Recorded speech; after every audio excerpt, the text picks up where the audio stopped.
Tay marker. Bad boys for life, baby. Bad boys, bad boys. What you gonna do? What you gonna do when we come for you? Bad boys, what you gonna do? What you gonna do? What's going on, Alamo City Movie Talk fans? I'm Ryan D, aka Ryan680. One at Cloud X Drive. Mike, have hilarious Mike. Mike, man, it's been a while, man. We are live. Now you can do it. Now you can go. We are not live, guys. Let's get right to it. This is Alamo City Movie Talk. Movie Talk for movie fans, guys. We bring the movie world right into your ears, devices. Thank you for making us a part of your day. Let's get right to it, guys. This is our review of Bad Boys for Life. Spoilers? Brother, no spoilers. God. All No right. spoilers, man. We're not talking about any spoilers whatsoever, guys. So be sure to stay tuned for our review because we're gonna go into a lot of messy stuff right here, guys. Let's get right to it. So right off the bat, the funny thing is with this movie, I was just like, you got to go with a strong scene, obviously, because it's a trilogy. Now it made into a trilogy, and I was all like, all right, I hope to God that the first line in this movie is not so cheesy and it's not such a 1 cent joke. But I mean, actually, I was kind of in a way, I was kind of surprised how they did the first scene. I was just like, okay, they didn't really go the simple joke feel that they were trying to do and everything. I actually liked that they were trying something new, I guess you could say. Something different than because obviously we've seen movies time and time again, sequels, Action movies. yeah, action movie sequels that have just like, oh, cheesiness and the one-line jokes. Oh, hey, we're back together again, or like they'll say stuff like that, and it wasn't like this. It actually felt kind of natural. They don't make you feel old. I mean, not well, too they old. kind of do. I was a kid when this started, so they don't make me feel old. I feel like an adult now. The cast in here, obviously, everyone pretty much came back for the original, except Marcus's sister in the second one, but her character wasn't relevant in this one. Mentioned her, I think. Yeah. So going into this world and everything, I was just like, wow, like, man, okay. So I love the soundtrack for this freaking movie, man. I love the sound. I love the music. The music was so on point. Even the beginning music, it gets you pumped. It gets you feel like, hey, we're going Bad Boys for next generation, guys. And that was the thing that Martin Lawrence and Will Smith, they were trying to get this off the ground for so long. It's been like 5 years, I believe. It's like a send-off movie more. Well, yeah. But in an interview today, which is kind of funny because they're doing their press tour right now. Oh, yeah? They were all like, hey, depending how well it does, we'll come back for another one. So, I mean, it just depends how well this movie does in the box office. But all bets aside, though, I was very entertained, I could say. I mean, the music was on point. Did y'all like the music?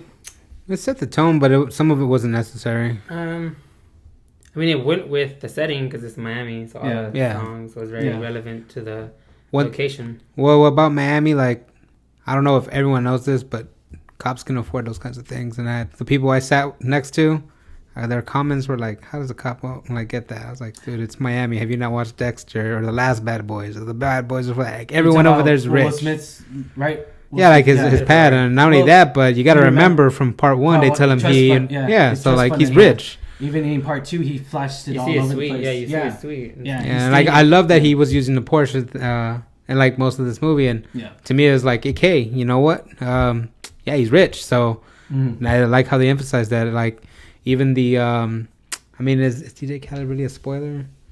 No. He's on the like cast. that one scene he's where on the cast. All right, so not that one scene specifically, you can't talk about this. Yeah, but that one scene, like, it just makes you feel like, dude, that's hilarious how that played out. Because he's always giving Martin Lawrence's character Marcus like so much BS about all the things that happens to his stuff. So that whole first scene, that first opening, it played out perfectly. Like, it was action without too much violence, and it played out to Marcus's character. Like, this always happens to them, so it's great. I loved it. I really did not want to see repeats, like over dramatic explosions and all over dramatic action sequences, and I didn't feel like that. I feel like it was just the right amount of action, the right amount of humor. I mean, okay, the humor was kind of a little overboard, but I mean, I'll be honest, like, out of the 10 jokes for example, out of the 10 jokes they were giving out of 5 minutes, they give away 10 jokes. 7 out of those 10 jokes they were really winners. I was surprised. I was just like, wow, okay, they're making me laugh. Like, I think Martin Lawrence is probably his like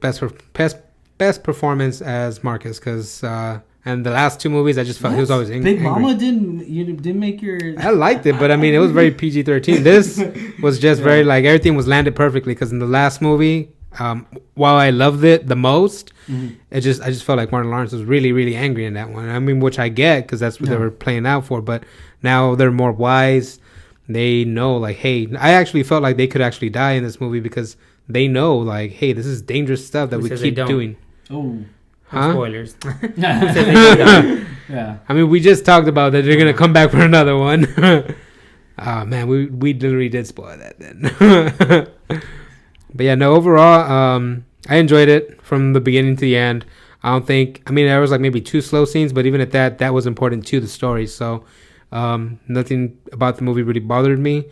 Maybe 1 or 2 story parts that didn't make sense to me. Like, I think they said that they've been working with each other for 25 years, and then they mentioned that, hey, 24 years before we met each other. Like, I can get over that because what I want to know is what's going to happen, man. Like, that's what I care about. So when it comes to executing everything, it was amazing. It was a good send off for these characters, and I'm hoping to see Vanessa Hudgens in maybe a sequel.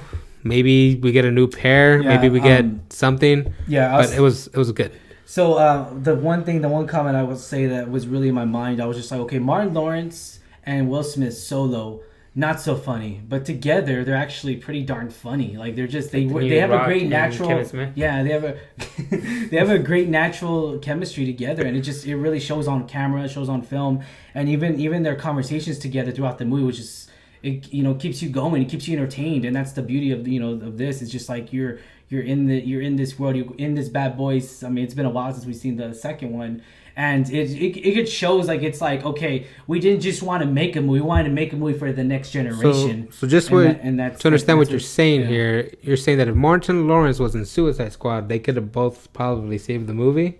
Yeah, probably. Yeah, way funnier. Exactly. No, joking aside, Martin Lawrence, like he hasn't been like mainstream in a while, so I was not expecting much from him at all. So I mean, like Lucy didn't even know who Martin Lawrence was when she made me watch the one where he's playing a bear with Ashton Kutcher. Do you know what? Huh? Over the Hedge. No, that's not Over the Hedge. That's what Bruce Willis. Oh, Open Season. Open Season. There you go. I watched it and I was like, hey, I recognize that voice, and she didn't know, and I was like, man, millennials. But that made me feel old. But yeah, no, this movie, man, Martin Lawrence he stole the show for me. Like, I was glad we didn't get those ridiculous scenes where Will Smith always has that camera right under his face, and he's just like contemplating something to save the day. Like, this wasn't too focused on Will Smith, even though he was. Like, you've seen the previews, he's the target, so it was still great. Like, there was actually some things in this movie that devastated me. I'm pretty sure y'all know which scene we're talking about on the basketball court.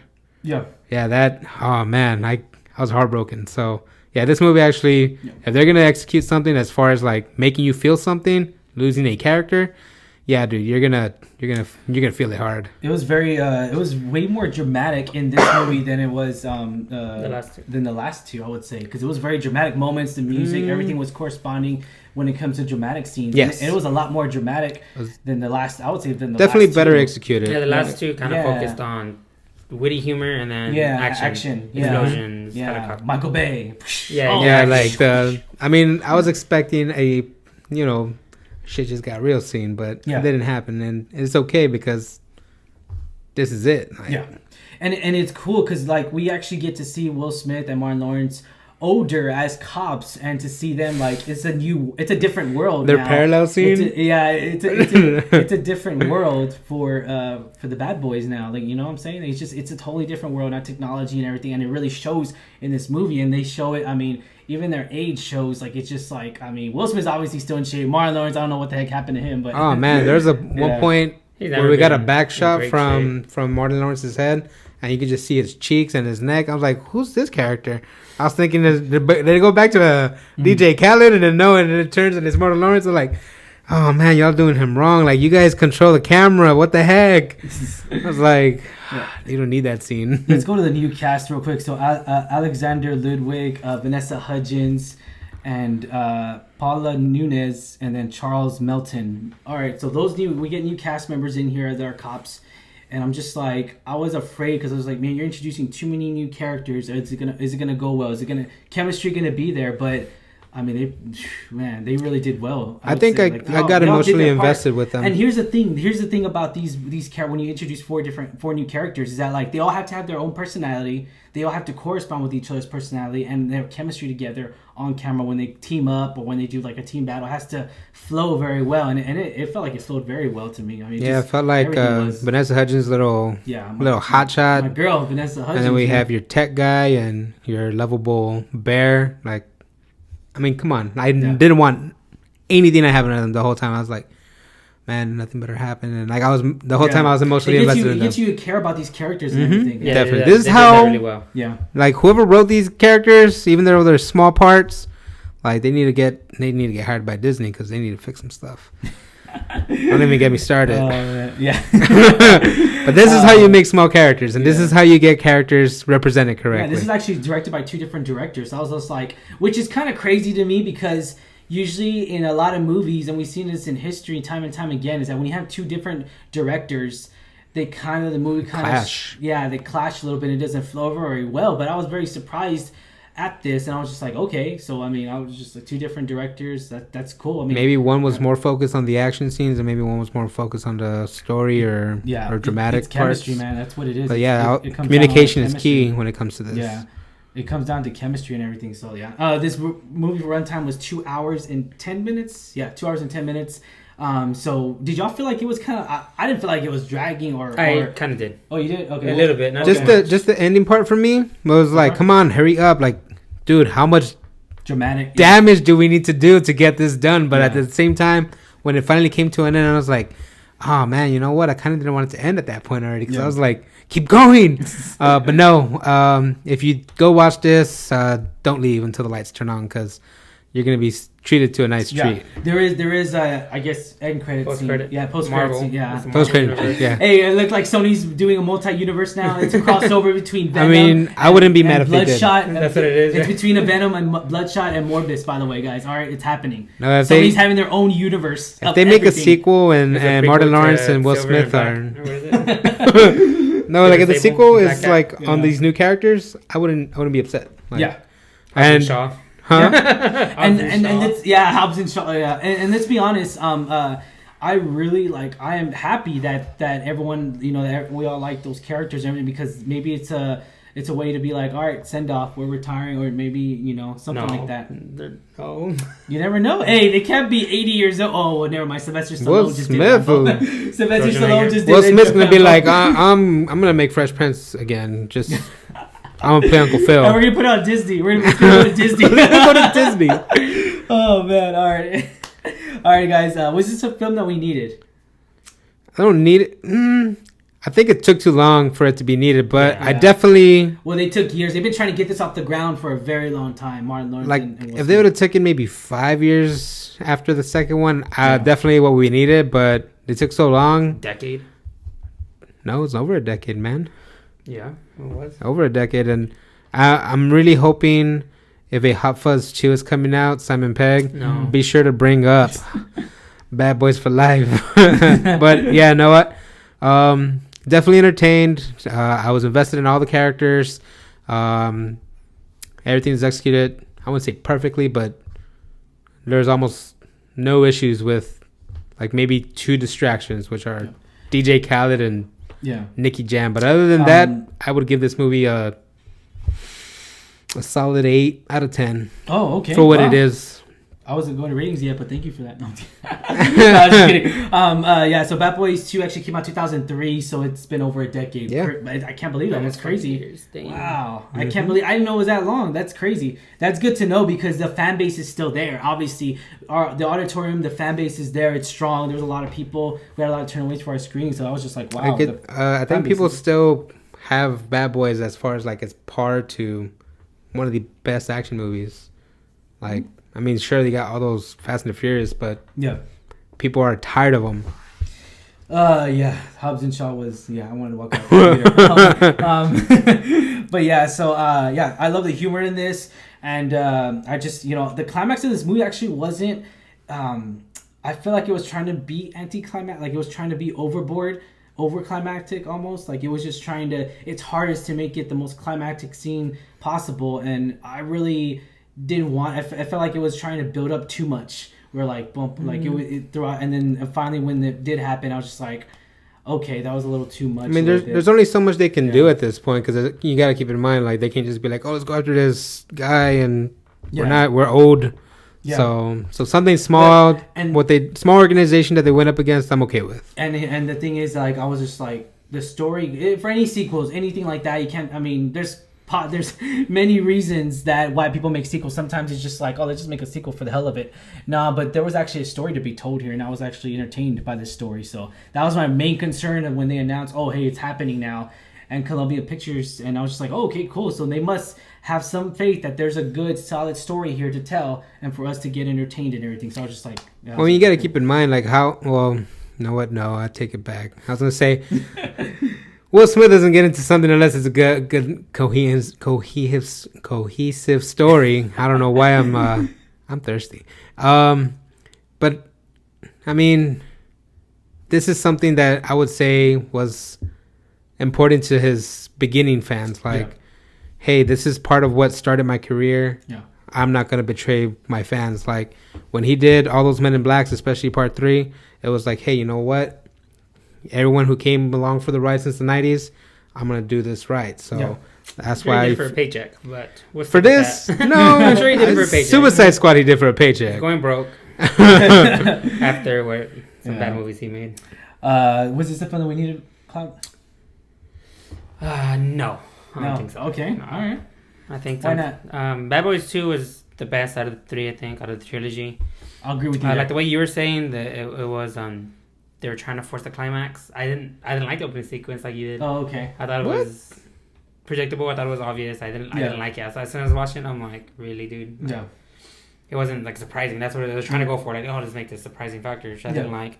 And the climax, like you said, they were doing too much. And then like, seriously, like, why are these guys on your payroll? Same thing with Stormtroopers. Like, you can't shoot no one. Like, okay, all right. So it was predictable. It was all like, and it's like 6 against 50, no casualties. And they had the high ground. Exactly. Come on. That's the thing. Like, it wasn't very realistic. Good's got to prevail, bro. It wasn't very realistic. Yeah, no, I hear you there. I completely understand there, Rise of Scott. Yeah, I completely understand. I'll tell you this. This is not even a spoiler. The scenes where they're walking through Mexico and you have that one lady like at the window like looking like this, like no one does that. Like they have TVs, they have stuff to do. She's not like, ay mira, Americanos. Like that's the only part out of the editing I would have removed. Okay. That's probably it. But overall, like the scenes that they showed of Mexico, I loved it. I was like, man, this is bringing me back to like hanging out with our family, playing with the ball or just doing anything. Looking at the windows. Looking at the windows. No, we don't do that over there. All right. Other than that, almost every scene was perfect. Like, so scenic. I would say yes, this was the movie that we needed. After seeing it, before seeing it, I'll be like no, but they proved me wrong. So I was just like, okay. Now after seeing it, I'm just like, okay, this is the movie that we needed, and I feel like that this might progress into like hopefully a potential another movie coming out, and that'll be good because depending on how much money this Bad Boys International. You never know, man. 2 boys. Oh, that's a good one. Obviously, you'll say no to right. Was this the film that we deserved? It wasn't. Okay. I think the second one they could have kept it at that. You gonna say yes or no? I'm going to say we didn't need it, but I'm glad we have it. Okay. So, all right. I'll say yes, this was the movie that we deserved after seeing it before. Again, I was like, no, but this proved me wrong. All right, let's go to ratings, guys. Ratings 1 out of 10, 10 being the highest, 1 being the worst. I already gave mine. It's an 8. 8? All right. I'll give it a 7. Oh, that's actually kind of high, especially for your... kind of a 6 or 7. I'm like, right. Yeah. I'm gonna give it a. Yeah. I'm moving up towards 7 just because it was funny. Yeah. Even though the things that bothered me was the opening scene, the climax, and even the other action scenes. Mm-hmm. Just like Hot Fuzz, like, all the paperwork. Like, come on, guys. But it was super funny. Like, honestly, It wasn't over the board like all the it wasn't even chases. that You know cheesy. me. You guys know me. Chases. That's what sold it for me. Yeah. But it was good. Cool. Yeah. So we'll go 7. Soft 7. All right. I'm going to do a solid 8. I'm going to do a solid 8. I'm going to stick with Yeah. Bad Boys for Life. For life.